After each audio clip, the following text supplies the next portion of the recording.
À la tombée de la nuit, des lamentations, des cris, des noms se font entendre. Le silence de la nuit est brisé. Que se passe-t-il? Où sont passés les hommes, ses pères, ses époux, ses fils? Qu'ont-ils fait? Qu'adviendra de leurs enfants, de leurs femmes? Oh, ces femmes à qui des promesses ont été faites.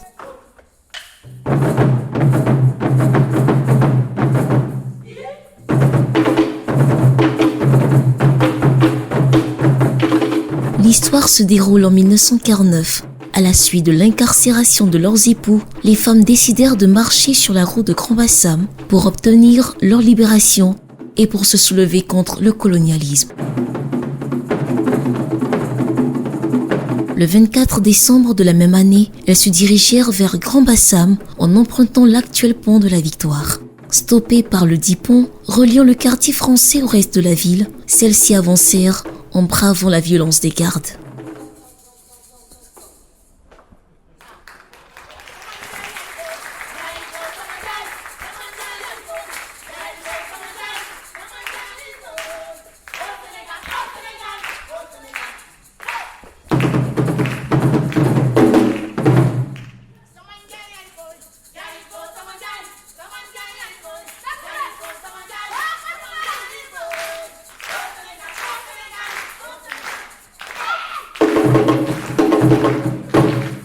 Bien qu'elle n'ait pas obtenu la libération de leurs époux, les femmes ont remporté une victoire mémorable pour avoir osé affronter à mains nues les colons armés. Ces femmes sont des héroïnes, et des héroïnes, il en existe encore dans l'art, la culture et dans bien d'autres domaines. Monsieur, je suis une femme. J'ai des qualités. J'ai des défauts. J'ai également mes droits. Et je réclame mes droits. Je ne veux plus être la femme marginalisée, toujours reléguée au second plan. Je ne veux plus être la femme qui n'a pas le droit de prendre la parole dans le pays, dans les institutions, dans le foyer et même dans le conseil des sages. Je ne veux plus être la femme qui subit des violences morales, physiques et sexuelles. Je ne veux plus être la femme contrainte aux mutilations génitales. Je ne veux plus être la femme qui n'a pas le droit de choisir son mari. Je ne veux plus être la femme qui est obligée d'accepter la polygamie. Non, je ne veux plus être cette femme. Mesdames et messieurs, des femmes vaillantes se sont en allées, mais elles ne sont pas parties honteuses. Elles appartiennent à la postérité. Et pour le bien de l'humanité, elles ont ajouté aux hommes des enfants. Elles ont ajouté aux hommes des connaissances. Elles ont ajouté aux hommes des joies. Elles ont donné toute leur vie pour ce qu'elles savaient faire. Heureusement qu'il y a des femmes vaillantes qui suivent leurs traces. Je veux parler de ces femmes présidentes, ministres, directrices, ces femmes responsables dans le secteur agricole, culturel, et vous, ces femmes présentes dans cette mythique salle. Oui, vous qui marquez par votre pointe, votre abnégation, votre détermination, même dans l'ombre, l'histoire de ce pays. Certes, la femme ne deviendra jamais l'homme, et l'homme ne deviendra jamais la femme.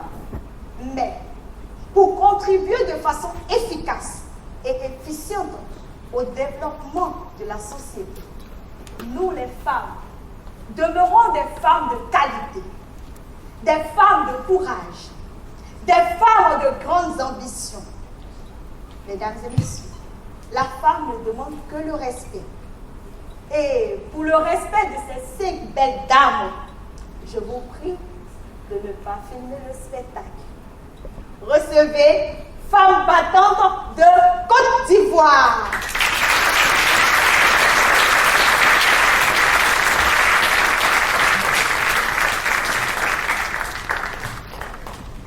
Cabio! Cabio! Cabio! C'est vous! Cabio! C'est vous, ma! Dis-moi! Cabio! Dis-moi!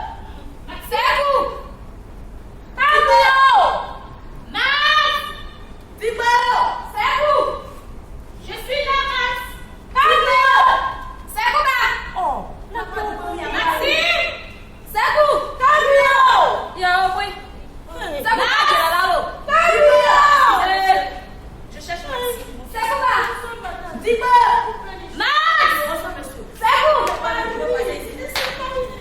cherche Max.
Cinq jeunes femmes racontent la marche historique des femmes sur la prison de Grand-Bassam. Ce 4 décembre, à l'Institut français, elles ont rendu hommage à ces femmes héroïnes en faisant revivre ce combat historique au public présent. Elles sont battantes et leurs armes sont les tambours, les percussions qu'elles manient avec dextérité. Oui, ces tambours résonnent et expriment leurs émotions, telles que la colère, la peur, de même que leur abnégation de voir leurs époux libérés. Des rythmes variés traduisant leurs actions que plus rien ne peut arrêter, des pas de danse synchronisés pour signifier que l'union fait la force malgré leur petit nombre, des chants accompagnés de pas de danse frénétiques. L'histoire du spectacle retiendra ces jeunes femmes battantes, que dis-je, ces héroïnes, sur scène semblable à celles qui l'ont été ce 4 décembre 1949. La lutte continue.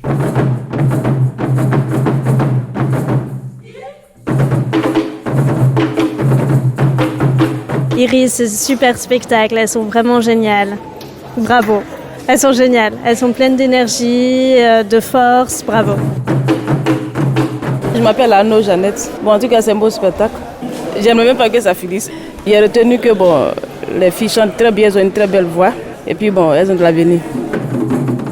Axel d'Abidjan, et donc on sort d'un très beau spectacle avec 5 femmes incroyables qui nous ont fait passer un bon moment de vie, et donc ça donne envie de les suivre, et on espère qu'elles vont aller loin, et on s'est bien amusé et c'est des belles artistes. Voilà, on leur souhaite plein de courage.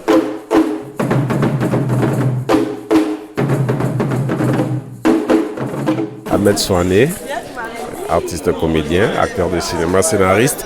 Je suis venu voir les femmes battantes parce que je les ai déjà vues à maintes reprises, et ce spectacle-là de la marche des femmes sur Grand-Bassam, je ne l'avais pas vu et j'ai voulu découvrir, et j'ai été merveilleusement et agréablement surpris de voir que ces dames ont fait un très grand bond en avant, parce que pour qui les a suivis depuis leur début aujourd'hui, c'était extrêmement formidable, et je pense qu'elles ont beaucoup de chemin devant elles, et j'invite toute la Côte d'Ivoire à venir découvrir ce spectacle-là, parce que en 1 heure, elles ont expliqué par le chant et par la danse ce que nous avons toujours appris dans les livres d'histoire, et en mieux, parce qu'en images, en son, c'est fantastique tout simplement.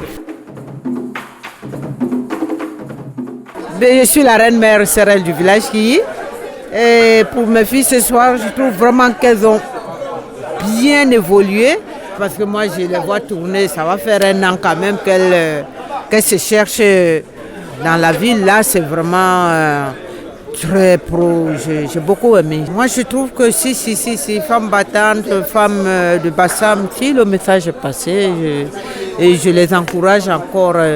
Parce que dans notre domaine, on ne finit jamais le travail ne finit pas, il faut continuer, on n'atteint jamais la perfection. Donc, mais vraiment, elles sont sur le bon chemin, et je leur tire le chapeau, quoi.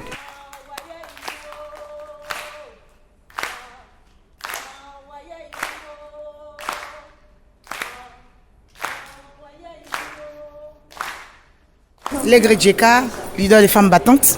Je suis avec ma mère précisément, Werewe Liking, qui m'a tout appris. Aujourd'hui, elle vient pour ma représentation. Donc, je pense que c'est à elle de dire ce qu'elle a ressenti dans la salle. Voilà. Donc je lui laisse un peu le micro pour juste 2 minutes. Surtout que je préférerais que ce soit ceux qui la voient, soit pour la première fois, pour ceux qui l'aiment déjà, pour le petit bout de chemin qu'elle a déjà fait. Parce que moi, évidemment, c'est ma fille, je ne peux dire que du bien d'elle. L'enfant est toujours le plus beau pour sa maman, n'est-ce pas? Voilà. Ce soir, pas de défaut. Tout est bien passé avec la maman. Non, elle dit zéro faute. Là, de la chambre, on peut se parler, mais là, c'est zéro faute. C'est les autres qui vont la critiquer aujourd'hui. Moi, ce n'est pas mon jour de critique. Moi, c'est mon jour d'encouragement, mon jour de félicitations, parce que faire ce premier pas, c'est ce qu'on appelle s'initier. C'est-à-dire vraiment, c'est son premier vrai spectacle avec une histoire du début à la fin avec sa compagnie. Et donc, c'est ça qu'on appelle l'initiation. Quand on initie, quand on commence, on démarre quelque chose de sérieux. Et donc maintenant, le sentier est ouvert. On va commencer à la compter parmi les femmes de scène en Côte d'Ivoire. On va commencer à la connaître. Elle va commencer à raconter sa propre histoire. Et c'est très bien. Pour moi, je ne peux que la féliciter.